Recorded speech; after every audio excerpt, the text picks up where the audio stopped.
that are have joined us tonight, welcome. My name is Amy Janess. I'm programming coordinator at the Nantucket Atheneum, the public library for Nantucket.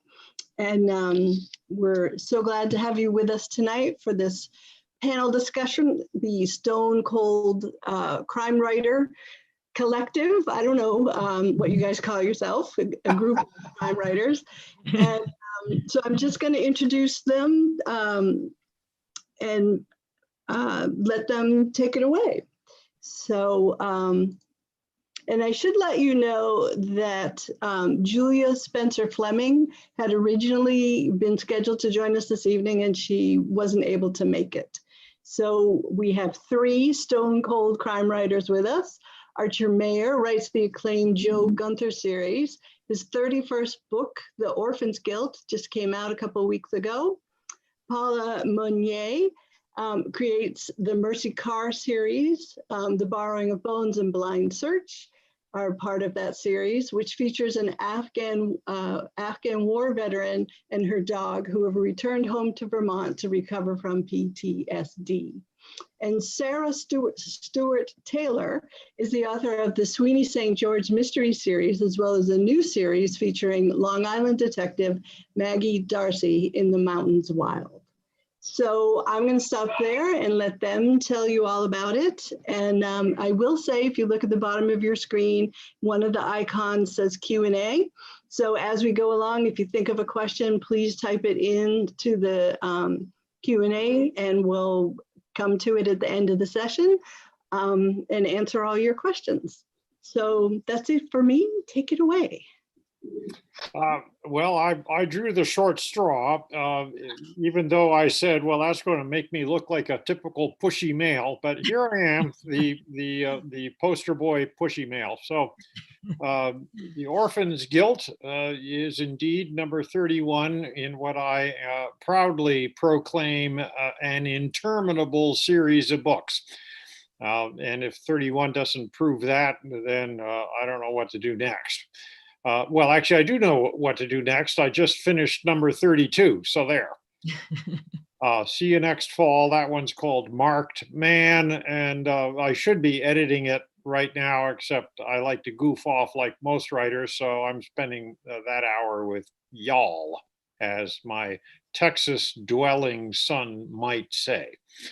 The Orphan's Guilt starts, as do many of my books, with a perfectly mundane, unremarkable, sort of routine encounter. A police officer, much as I used to be, pulls over a car that's being driven erratically. It happens all the time.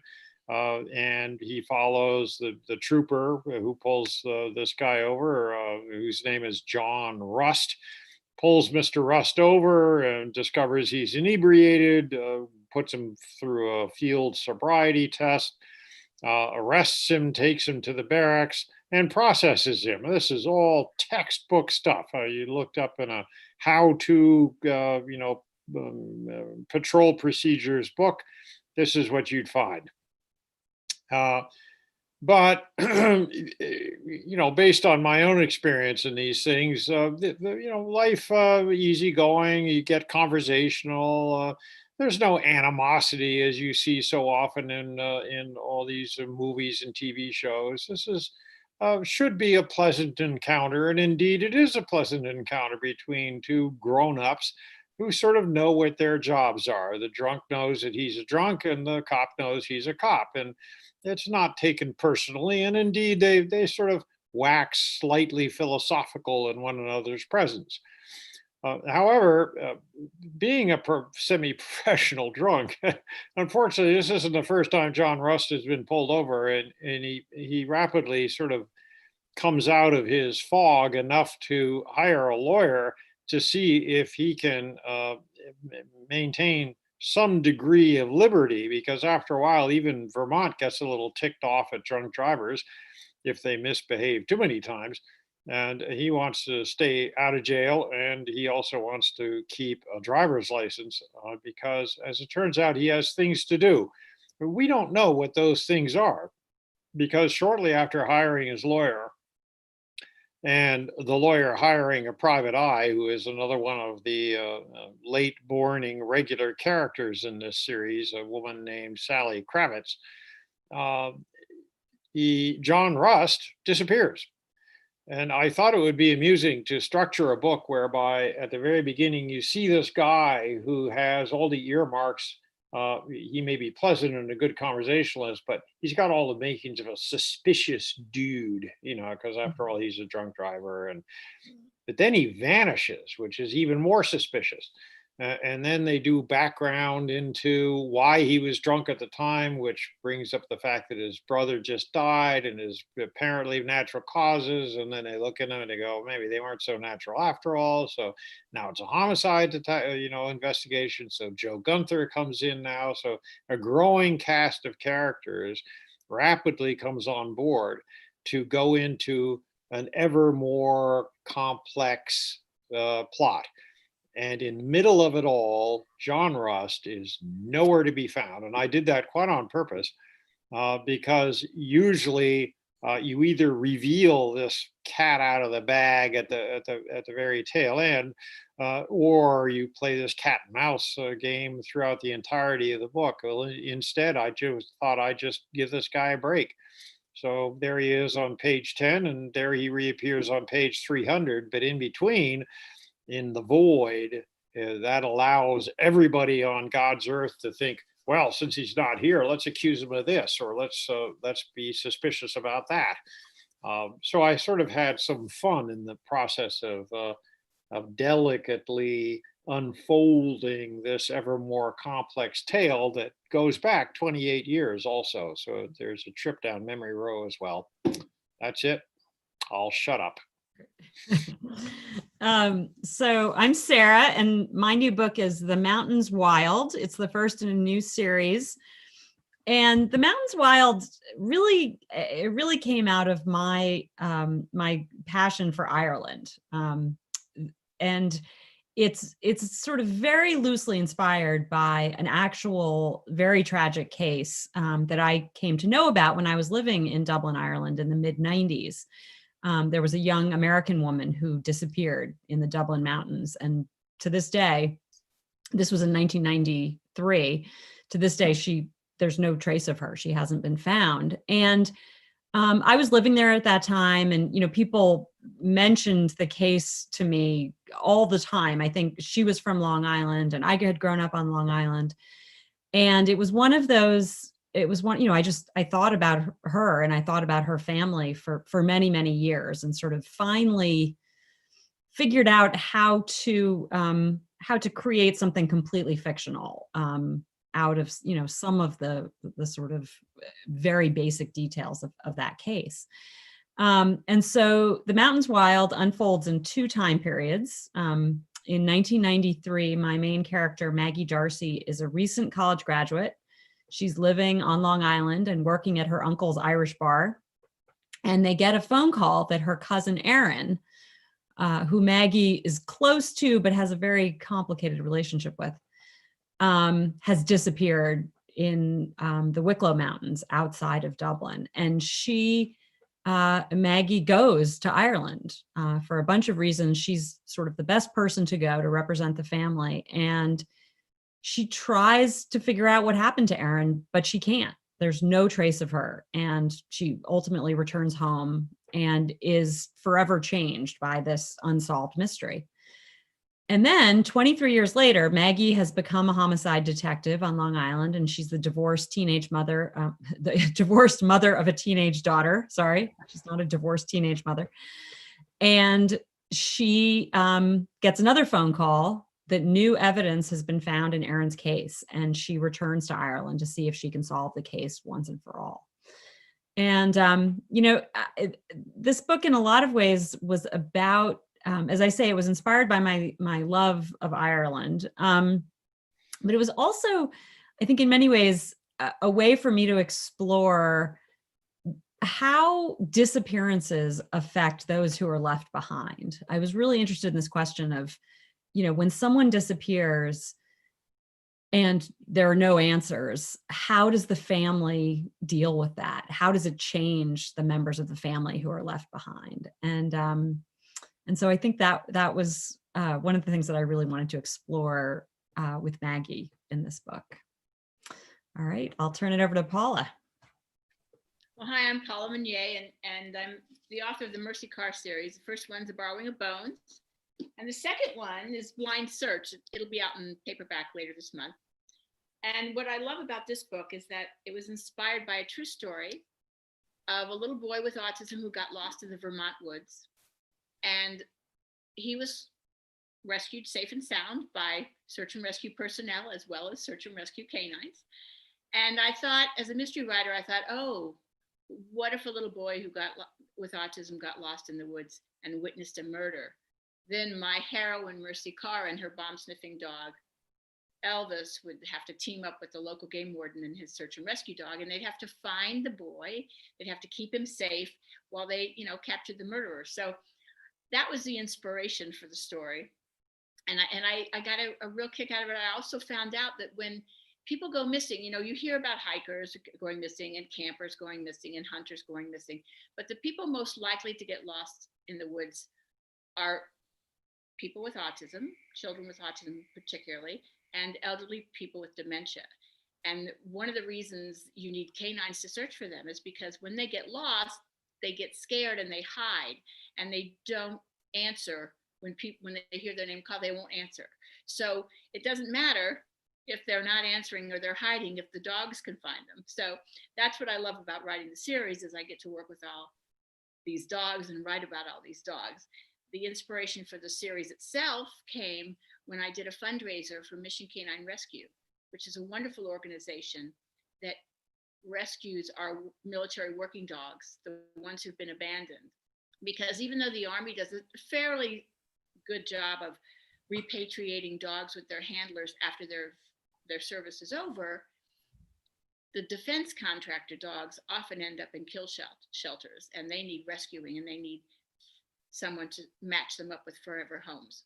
And so I helped out at a fundraiser for this organization. I met all these fabulous dog handlers and their dogs. I met, cops and their drug sniffing dogs, and I met soldiers and their bomb sniffing dogs, and I met game wardens and their illegally procured fish smelling dogs, all kinds of dogs doing all kinds of great things. And I was so impressed by them and fell so much in love with them and their handlers that I decided to write about them. And the series gives me the opportunity to do that. One of the fun things about this book too was that there are dogs who are trained to help kids with autism, literally to keep them from wandering off, to train them so that they make sure those kids get to school without wandering off into the woods or wandering off and getting lost. So that was fun too. Another fun aspect of the book, getting to write about all these new kinds of dogs, new kinds of service dogs, and all the things they do to help us day to day. Well, I thought we might want to talk about the weather, because we do live in New England and the weather is a big deal in our books as well as in our lives here in New England. And so because it's autumn, which is my favorite time of year, October is my favorite month of the year, it's so spectacular here, especially here in New England. And I live on 19 acres of sugar maples, and it's just glorious. And so I thought we might want to talk about autumn and how autumn plays a role, or any of the seasons play a role in our books. Blind Search is set in October, which can be a great month, but can also be a tricky month, because you can have a blizzard out of nowhere, and it can be warm one day and cold the next. Like right now, it's storming everywhere. So I think the weather plays a cool role, and it also gives you an opportunity, especially for me with Vermont in the autumn, where hundreds of thousands of people flock to Vermont to see the leaf peepers, right? They come and they fill up the streets, and they fill up the roads, and they get lost in the woods. So it was a lot of fun for me to set Blind Search in October, which is my favorite month of the year. And I was wondering about my fellow stone cold crime writers and their favorite seasons and how they work them into the books.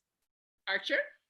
Oh, I don't have a favorite season. I guess one of the reasons that after a very peripatetic life, I actually growing up and until I settled here 38 years ago in this house, I had lived in 30 different places in a multitude of different countries. So uh, the idea was simply to end up where I belong because I'm the son of a Yankee, who's the son of a Yankee, who's the son of a Yankee. And I decided that I wanted to be where there were seasons. So it wasn't less the month and more the variations. And I think I remember telling, at least I remember Sarah being on the receiving end of a comment I made many days ago about how I think that my writing benefits by living in an area that threatens to kill you 6 months out of the year. Yes. You know, but I will feature weather prominently in many of my books. In fact, one of the books takes place during the Irene assault of several years ago now, where Vermont all but drowned. As did I. I was working as a cop back in those days and running an investigation in which the flooding and the water played an absolute role in terms of helping us or not helping us to locate a guy who's never been found since. We think he's maybe in Long Island Sound at this point. But it is a consideration of mine whenever I begin a book with all the plot stuff and the character stuff and everything else that's running around in my head. I will always consider weather. And sometimes I like to be a little quirky about it. In my fourth book, I made sure that it was a heat wave. And so that's the book I call my sweaty book. Just like I call the Irene book my wet book, to the point where I often forget the bloody titles, which is probably not good marketing. But so it plays a big role, but less the month and more the event.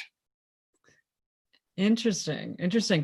Yeah, I love this question. I think partly because October is also my favorite month. It's my birthday month. And if people like the month in which they're born, I know a lot of people who sort of think of the month they're born as their favorite month. But of course I got the best one because October is the best month. And I love fall. I love living in New England in the fall. And it's funny, as I started thinking about this, I realized that autumn and October actually play a huge role in The Mountains Wild. The 1993 portion of the book is set in sort of late September, early October, when Maggie first arrives in Dublin to look for Aaron. And the reason I set that part of the story then was because that's when I arrived in Dublin. And I arrived in early September. And so all of my initial very intense memories of sort of getting to know the city and, walking the streets, looking for work and, those initial months where I think in a new place, your memories are extra imprinted on your brain for those first few months that you live there. They're all of Dublin in the fall and, very sort of atmospheric, wind and rain and cold streets and warm pubs and all that. So and it's interesting because I as I was setting up the two different time periods, I put the 2016 section in the spring, and I sort of had this idea that the past is in the fall and the present and future is in the spring, and that there was symbolism there. And yet I don't think of autumn as the time of endings in the way that we traditionally have. I think I think autumn, there's so much promise in autumn, and I've always thought that that for writers and readers, October comes as a bit of a relief to me always, right? It's like, all right, I can stop pretending that, I enjoy doing, summer activities, and I can build a fire in the wood stove, for God's sake, and start reading the book I wanted to read, and I can curl up by the fire, and, and so I think for a lot of us, October is sort of special in that regard. But that's a fun question, Paula. It's funny. I was just thinking about world building as we were talking, because world building is something that people often talk about in regard to science fiction writers, of course, but world building is absolutely essential to crime novels too.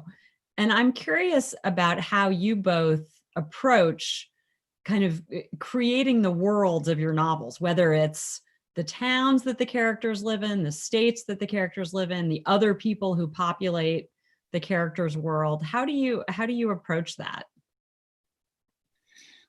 Well, in Blind Search, my idea was to have this little boy lost in the woods and then make him part of a hunting party. So, the thing about October is it's also hunting season. And hunting season means, bears and deer and everything, right? Especially here in New England and especially in Vermont. So the fact that he's lost in the woods during hunting season and he's not wearing orange blaze, he's not ready, and he comes across this hunting party. He interacts with the hunting party. And for that world, it's a hunting party that's staying at this mansion of the local billionaire, and he has this enormous estate, and he's played a role in every book, but it's perfect for that sort of closed world building of a hunting party, sort of the English mansion weekend idea. That was my idea, that there'd be a blizzard, they'd all be stuck, right? And then there'd be the murderer running around the woods, there'd be hunters running around the woods and poachers, and all this stuff would be going on while they're trying to save the little boy and capture the murderer. Sounds very Agatha Christie-like. It does. Sort of my homage to the hunting party. Yeah, yes, indeed. Yes, very reminiscent.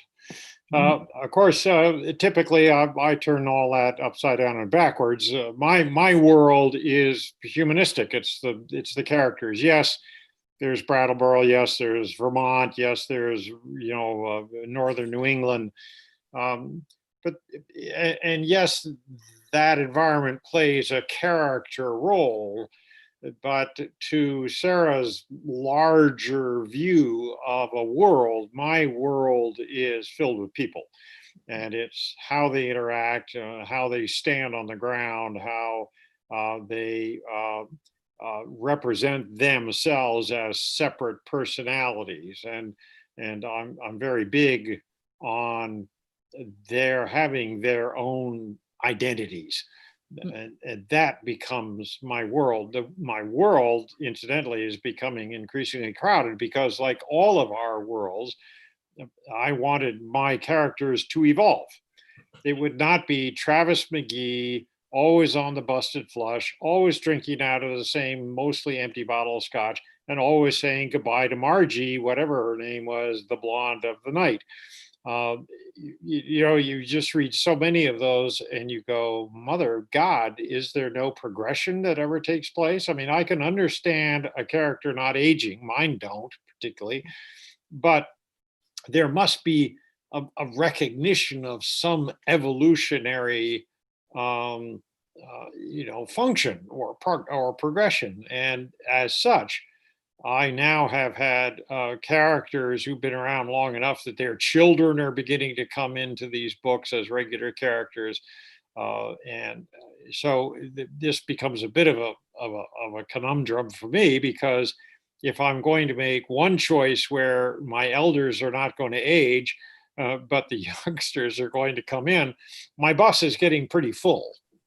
And that, sooner or later, in book 56, I think I'm probably going to be in trouble. But That won't be for a while yet, so I'm not going to sweat the small stuff. Oh, sorry. No. Well, actually, Sarah, I wanted to ask you a question. You had this is something that's crossed my mind before. You have taken, and this is because I do this too. On rare occasion, I'll take a real case. Yeah. Because I work cases still. This not for a cop, but for the medical examiner's office, and every once in a blue moon, I come across what we medical examiners dread, which is an undetermined. In other words, the autopsy reveals nothing, the investigation reveals nothing. It just floats. These may not be homicides, and therefore most of the rest of the people kind of shrug their shoulders and say, well, at least we don't have a murderer on the loose. We just can't explain this death, and that's the end of it. But God, I'm a dog with a bone. It just drives me insane, but no one's going to pay me to keep investigating this, so I have to let it go. So I go over to fiction, Right. and I make it up. I change the background, I change the people, I change the gender, the circumstances, to the point where people who are actually involved in a real investigation wouldn't even recognize what I've done to it to segue it over to fiction. Yeah. And resolve it in my own brain. Now, you went to Ireland and to write a fictional book based on a real case, an unsolved homicide. Well, we don't know if it's a homicide, but it's an unsolved case. Now, and you reference that.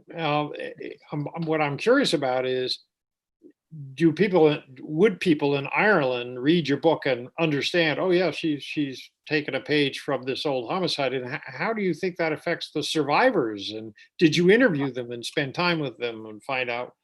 Yeah, it's such a great question. And, I think my fear and sort of concern about being somehow disrespectful or causing pain to, were sort of prevented me from writing this book for 20 years. I very honestly, it felt like it wasn't, it was this public, it had been in the newspapers. It was very public. Everyone knew the details. And I had this, what felt to me in a very sort of, self-centered way, I suppose, like a connection. And yet, of course, it wasn't in any meaningful way my story to tell. And so I really struggled with all of that. And I think there were a couple of things. I think a number of Irish crime writers wrote books loosely based and clearly inspired by this disappearance, which in fact was the first of a series of disappearances of an American woman, and then a series of Irish women who also tragically disappeared without a trace, without these cases ever being solved. And so it was, it sort of had been, I think that Irish crime writers had sort of taken this on, made me feel a little bit more comfortable. And yet I did feel very strongly that I couldn't write it from the point of view of an Irish character. That wasn't my story to tell. I couldn't kind of try to put myself inside it in that way. And so it wasn't until I really kind of changed things so much by coming up with this cousin character who was kind of my way in, I think. And as the story developed, it's very, very different. And I don't use many of the details, but it was more the emotional content of it. I think the idea of the family not knowing and the family waiting and hoping and never getting answers that I was interested in exploring. But yeah, it's very messy stuff. And I think you have to be sort of aware of all of that, and you have to think about it. And Paula, I was just thinking about you, since Blind Search is based on an actual case. How did you think about all of that?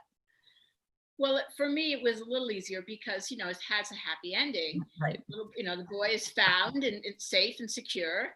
And it was interesting because my publisher said to me, I didn't really say this when I wrote the book. I just, wrote the book and turned it in. They're like, could you please show us, are there any, you say it's inspired by a true story, but are there any can you show us cases? And all you have to do, if you Google children with autism lost in the woods, millions of hits come up. I mean, it's just such a common thing for children with autism to wander off.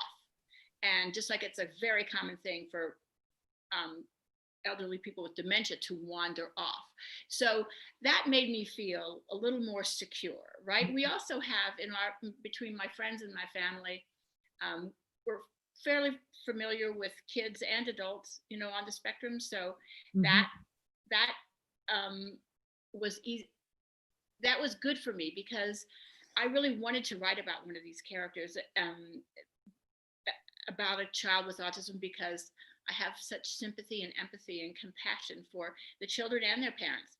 And like I said, knowing so many within my own circle, it made it even more important to me to try to write a good character. And I think Henry, a lot of people loved Henry, just as I loved Henry. And I raised two boys myself, so he's a lovely little boy. And so that was important to me to get that right. And hopefully I did. Yeah. Interesting. Well, do we have any questions from the audience? I'm trying to see. We can keep talking, or you can write some questions in the chat if you want. If you have questions for us. No questions yet, but we would love to get some. So I hope people will put some in the Q&A. But I thought it was interesting that all three of your current books involve a missing person, and sort of, as you said, the mystery of that and how that affects the people left behind. And I just was struck by that commonality between the three of you. Well, certainly in law enforcement, you're sort of always looking for a missing person, whether they're missing or not. You're trying to pin the tail on the donkey. So the donkey, there may be several donkeys and there may be just one, but the motivation of identity is key to almost every investigation I've ever conducted, which now number in the well over 1,000. If you combine law enforcement with death investigation. So I see what you're saying, and that's an interesting parallel that I hadn't considered before. But now that you ask the question, I'm hard placed to think of any investigation where I wasn't trying to pin the tail on the donkey. It may not be a missing person, but it's a missing fact. Something probative needs to occur. So so in a way, I think that's sort of fundamental to what we do. Yeah. I also think a disappearance of someone is just, there's so much in that empty space, in that absence. There's so many possibilities, and of course, as storytellers, we love possibilities. We love having lots of different directions where a story could go. And there is, when someone's missing and you don't know if they're alive, if they're dead, if they, if someone has done violence to them, if they've just lost their way, there's so many ways the story could go. And I think that's why it's such a, it's so often reached for by mystery writers. I was thinking about, Paula, when you were talking, I was thinking about a time that we were at a big country fair here in Vermont, and my middle son did what happens so frequently at fairs. He just walked away a little bit, and in the crowd of people, we lost him, and for about 20 minutes. It wasn't that long, but I didn't know where, and I'll never forget that feeling. Most parents have had that experience, and that in those 20 minutes, it holds, so many just horrific possibilities. And of course we were very lucky, and he was fine, and we found him 20 minutes later, but I think there's just something about that experience of not knowing that, it's really visceral. I also think that when you talk about people disappearing or getting lost, I start Blind Search with an epigraph from Robert Frost, when you're lost enough to find yourself. There, you can get lost in many ways. Characters can be lost. And one of the reasons I chose this theme for this book was because my heroine, Mercy Carr, is home from Afghanistan. She's got this dog that she's inherited from her fiance, who died in the same battle that wounded her. He was a dog handler. He said, take care of my dog. He was worried that as one of these defense contractor dogs, the dog would end up in trouble after his service, and he did. So she rescues the dog. She brings him home to Vermont. They're both sort of marching off their grief and mourning their man and their mission, and they are lost. She is lost, sort of metaphorically, between the military and the civilian world, and trying to make a new life for herself. And the little boy is lost, right? And the suspects, and each in his or her own way, is lost. So I think that too often plays a role in mysteries and in thrillers, is who is lost, and they're at loose ends, why. Right. Yeah, that's a good point. Awesome. Okay, let's take some questions from participants here. So Sarah asks, can you tell us about Stone Cold writers and how you all know each other and over what span of time? Wow. I mean, I think I met you, Archer, when I was publishing my Sweeney mysteries. So, 15, the very 16, first one. The very first one. Yeah. So that was, 18, 19 years ago, 2003. Yeah. 17 years ago. Writers aren't always good at math. So we met then, and Paula, I've only recently had the pleasure of meeting you. And I think we're all published by the same publisher, by Minotaur Books. And so it seemed like a fun way to kind of, connect and talk about books together. Yeah, obviously some of it is stimulated by the times we inhabit, where we actually, now I've gotten to know Paula, but I've never set eyes on her in 3 dimensions, which is a distinctly odd phenomenon. Yeah. But at least Sarah and I have sat in this, stood in the same room. But the pandemic is, obviously stimulated a little creativity of its own, and this is the result. And so have all of us met Julia in person? I have. Yeah.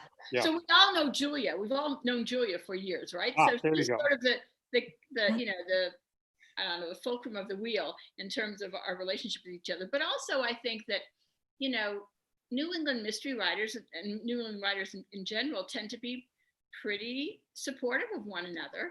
And I, of course, had read Archer for years and years, and was thrilled to get to know Sarah, and I read Julia for years and years. So I think that we all sort of travel in the same circle, right? Maybe that circle's around Julia, I don't know, but it's a lovely group of people. Our group and a larger group of writers in New England. For those of you who don't know Julia's work too, definitely check her books out. She writes a wonderful series that's set in the Adirondacks, and she has a star-crossed lovers team of detectives.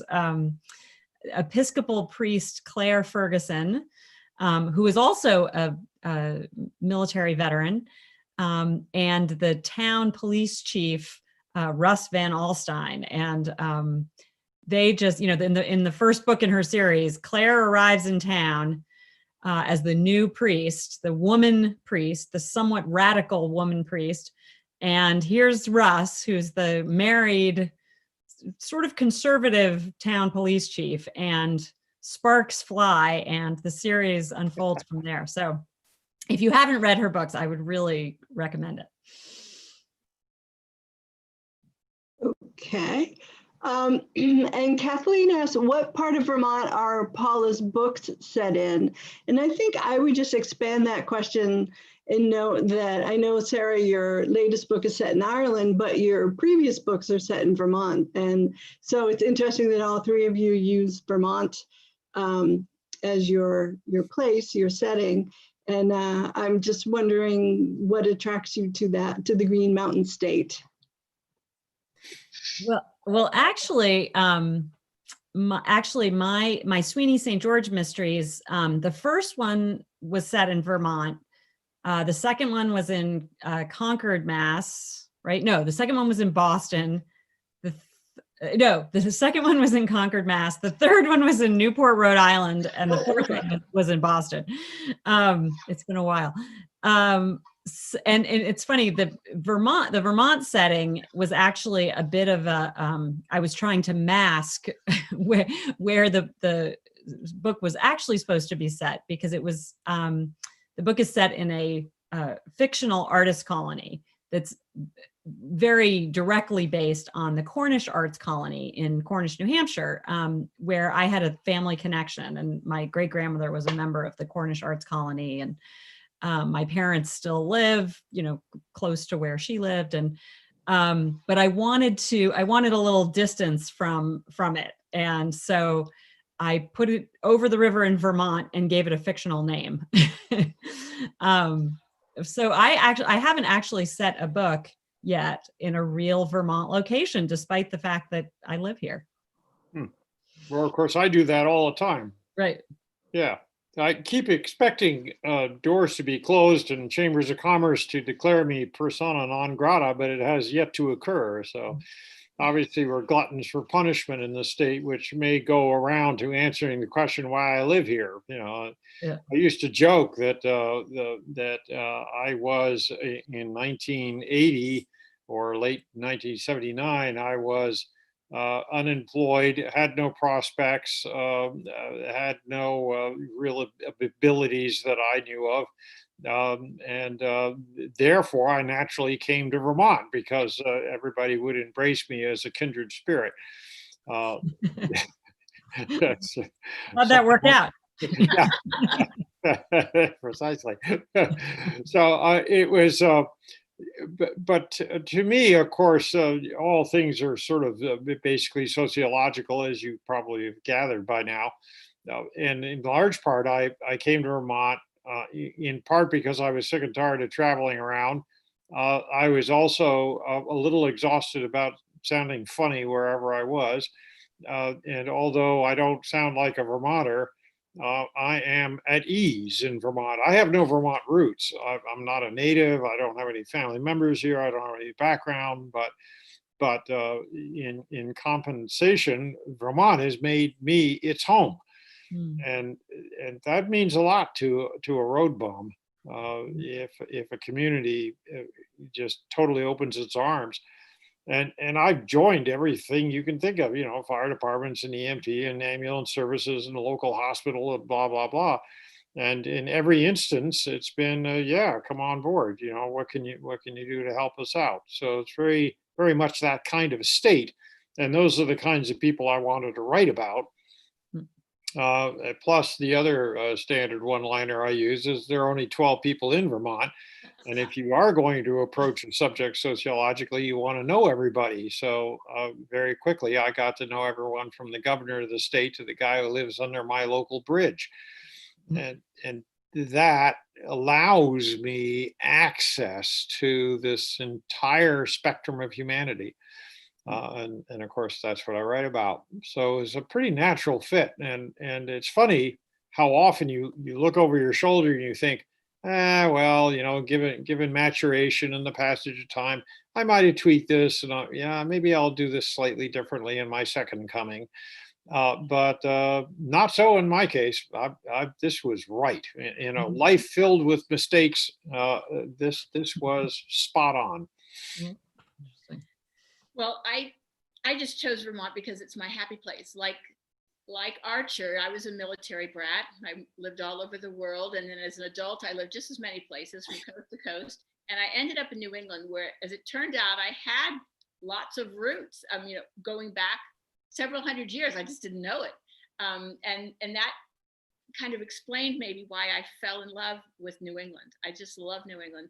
And Vermont especially And I wanted to write about things I loved. So I wrote about a strong, resilient heroine, and I wrote about dogs, and I put it in Vermont. I call the town North Shore, right? So there is no North Shore. There's North Shore region, but not a North Shore town. So it's that region, but it allows me to just to weave in all kinds of, not just Manchester, but all the little towns around. So that whole section of Vermont, I call North Shore, and that's the town North Shore. So it's not a specific place, but it is a region of Vermont, and it gives me a little more flexibility.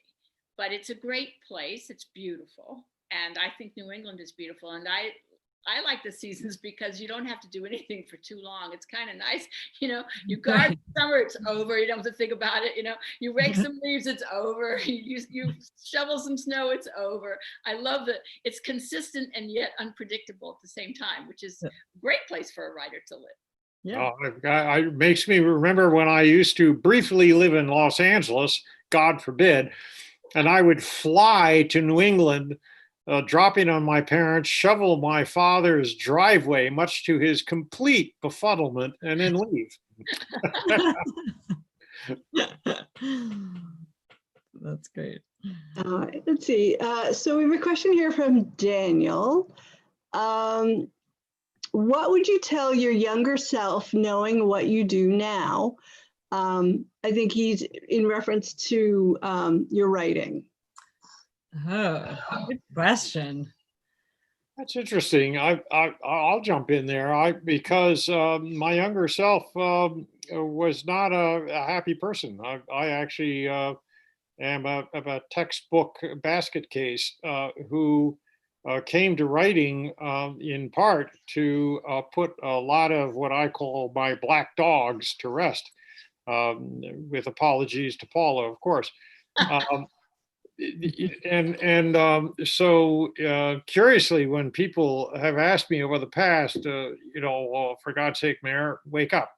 Joe Gunther isn't making you a multimillionaire, and you've got the chops to write whatever you want to write. So dump Joe and start writing more about sex and violence. Get with it, boy. And I have refused to do that for no reason of pride or vanity, but because I have discovered that the series of Joe Gunther is therapeutic, not just to me, but to others who have embraced Joe and his gang as companions, as surrogate family, as conduits to reflection, perhaps to kindness, certainly to conflict resolution, and other things that I have used to keep myself moderately stable. Who knew? But there you go. So that's sort of where I park that. That's good. Paula, what about you? Well, I can remember being a young writer and going to my first writers group. This was in California, in Northern California, in San Jose. And I was maybe 28 years old. And I writing was something, my ninth grade teacher called my mom and said, your daughter really should be a writer. And so I was 14 when I was in the ninth grade, and my mother told me to be a writer. Of course, when you're 14, you wouldn't do anything but what your mother tells you to do. So I ignored that.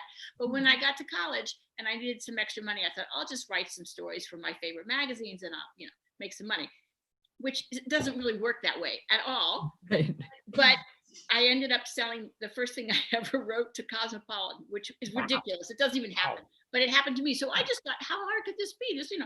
I had no idea how hard it really was because I just had such beginner's luck. But then what happened was I ended up in this writers group. By this time I was married, had a couple kids, and was bored. So I went to this writers group, and there was this woman there, the oldest and most well-published woman in the group. She was a sociology professor. And she looked at me and she said, "It takes 1,000,000 words to be a writer." And I was, oh my God, because I knew I had like 950,000 words to go. So I think that scared me off for a while, but over time, I became part of this group of writers. I became a reporter, just as a writer, I think you just have to put one step in front of the other, just keep on writing word by word, because ultimately it will get you somewhere. It may Yeah. seem like you're getting nowhere because there's a lot to learn, especially writing fiction. There's a lot of craft involved, and it takes a while. It takes 1,000,000 words or 10,000 hours or whatever you want to call it. It takes practice like anything else, but you do get better. Yep. And as long as you love it, you should just keep on doing it and you will get there, Yeah. one foot in front of the other, word by word. Yeah, that's great. I would definitely say that's something that I remember feeling so impatient for, success, whatever that meant at different points in my writing journey. And I would give myself that same advice, that just keep doing it, just keep writing, keep getting better. And I think the other thing that, looking back from the vantage point of middle age, I, live even more, like have lots of interesting experiences. Because I now find that the sort of well from which I draw is a lot of it is, the things that I did when I had more freedom and independence. The moving to Ireland when I was in my 20s on a one-way plane ticket. When I was looking for a job when I first moved to New Hampshire and Vermont, the only job I could find was teaching English in a prison. And I did that for a while, and that was an incredible experience. And just, all those sorts of things that aren't part of your life's plan, I think end up being the most interesting writing material you'll have. So that's another piece of advice I'd give my younger self. Okie doke.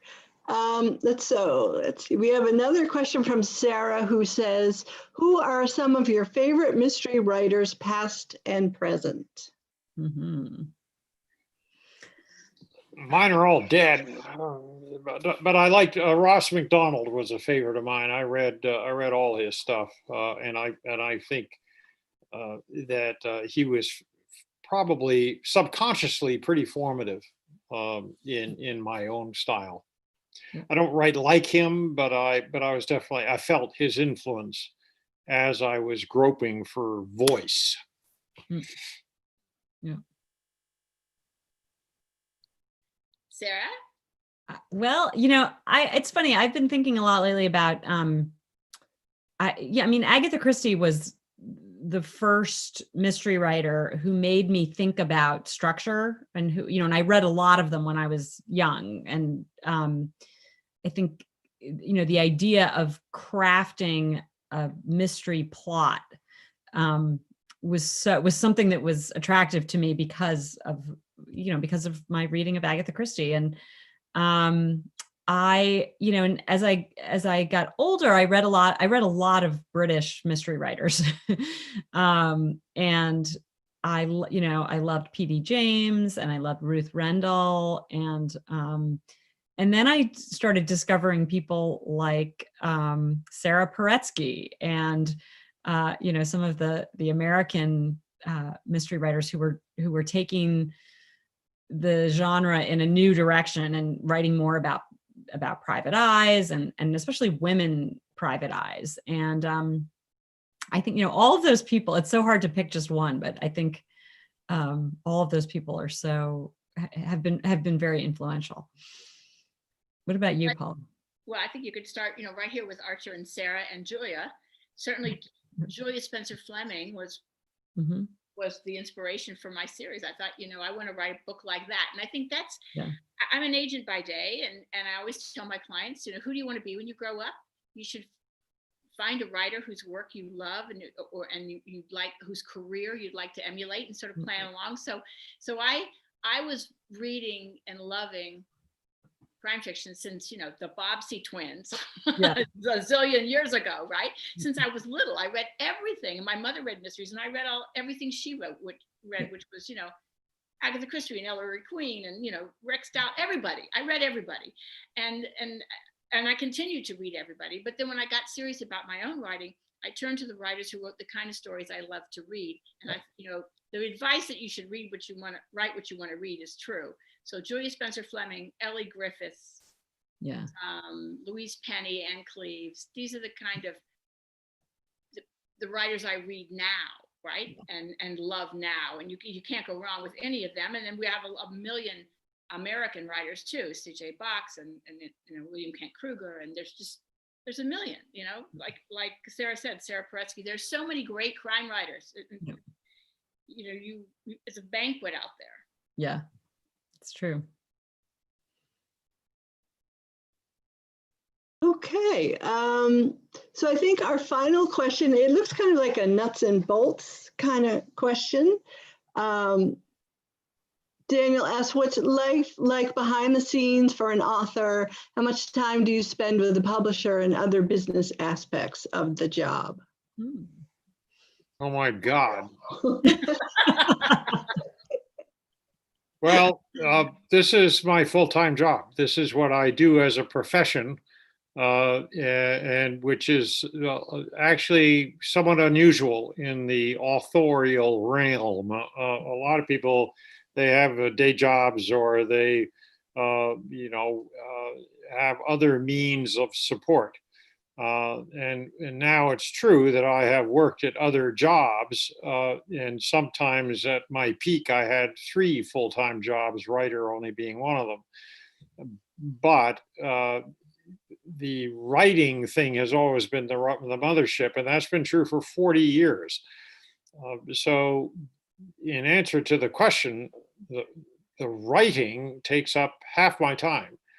The other half time is running a business, and that involves extraordinarily brain-numbing arcana.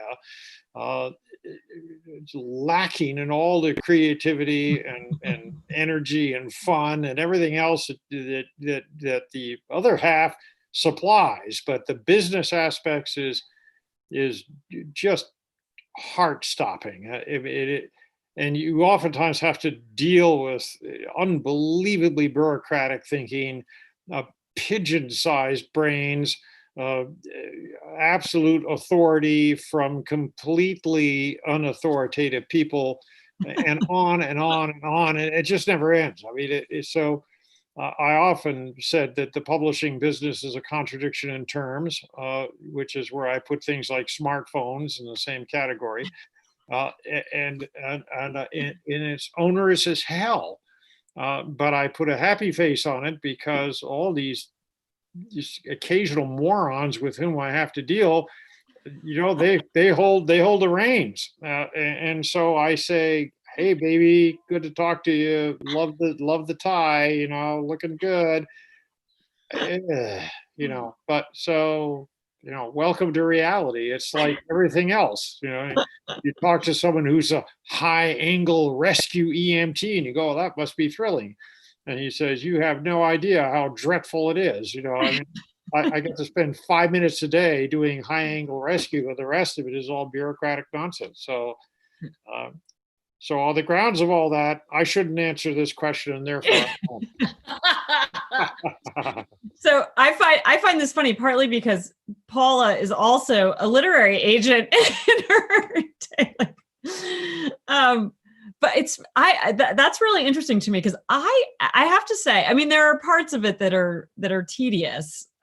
Sometimes emails can feel kind of tedious, but I actually quite enjoy the businessy part of it. And it's funny, and it may be because I worked as an assistant to a literary agent, and then I would never call myself a real literary agent. I was sort of I reviewed contracts and read submissions, and it was great fun. I loved it. It was a really fun job.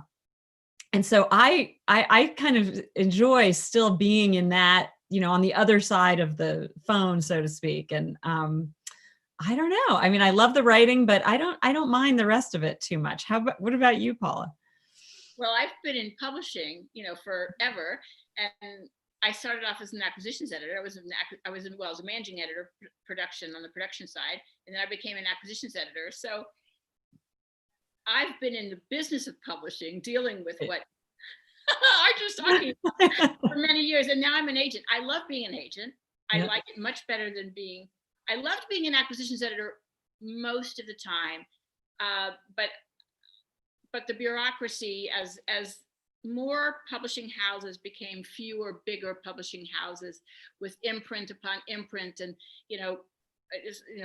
parent company, and it just got to be a real bureaucratic nightmare. That's absolutely true. Now I don't, as an agent, I don't have to deal with it directly.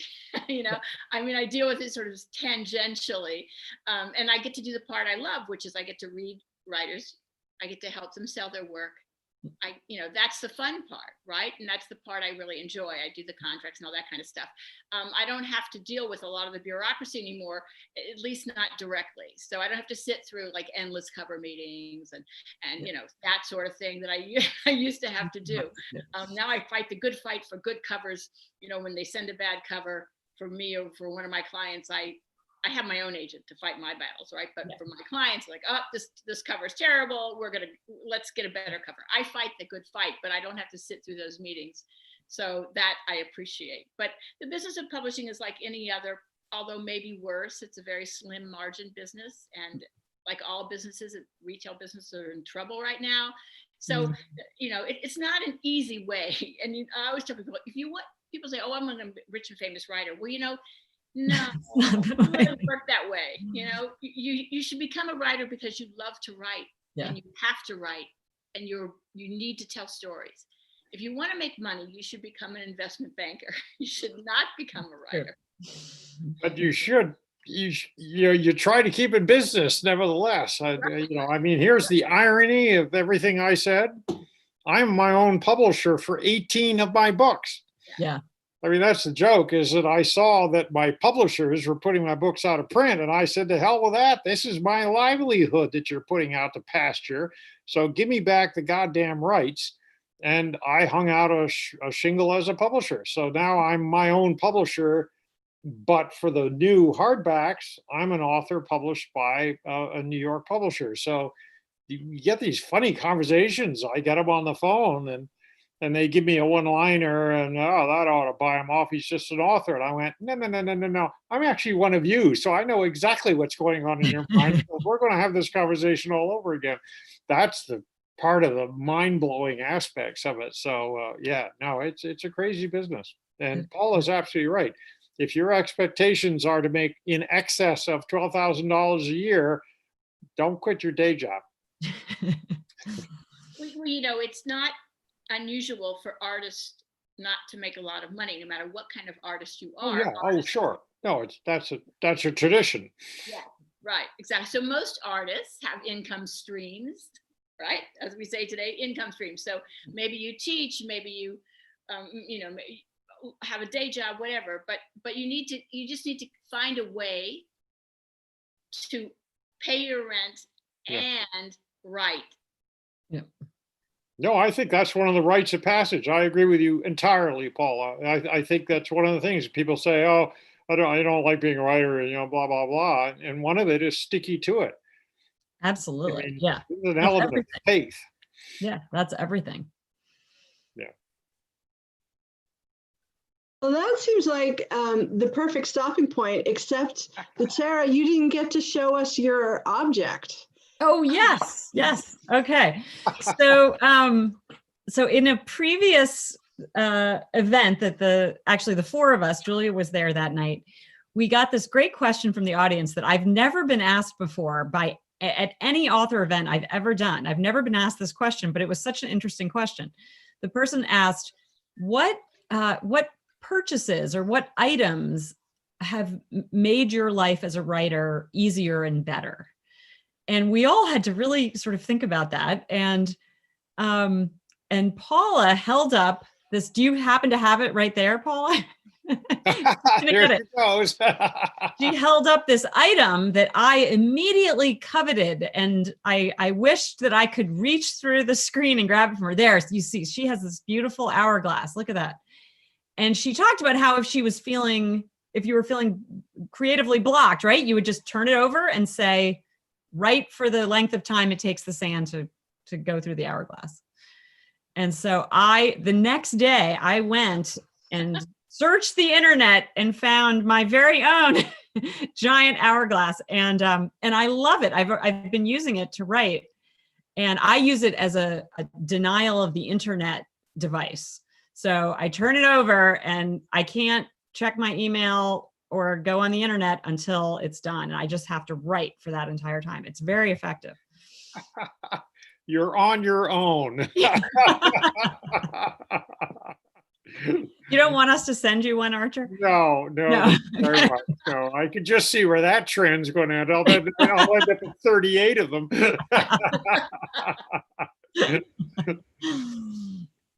All right. Well, thank you so much for joining us on this stormy night. Anybody have any final thoughts or comments before we sign off?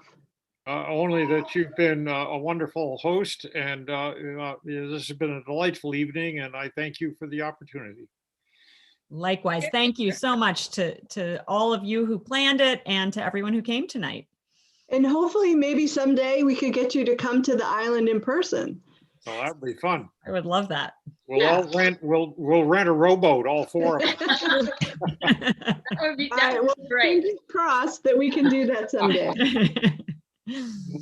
Well, thank you. Thank you, everybody. Bye-bye. Good night. Good night.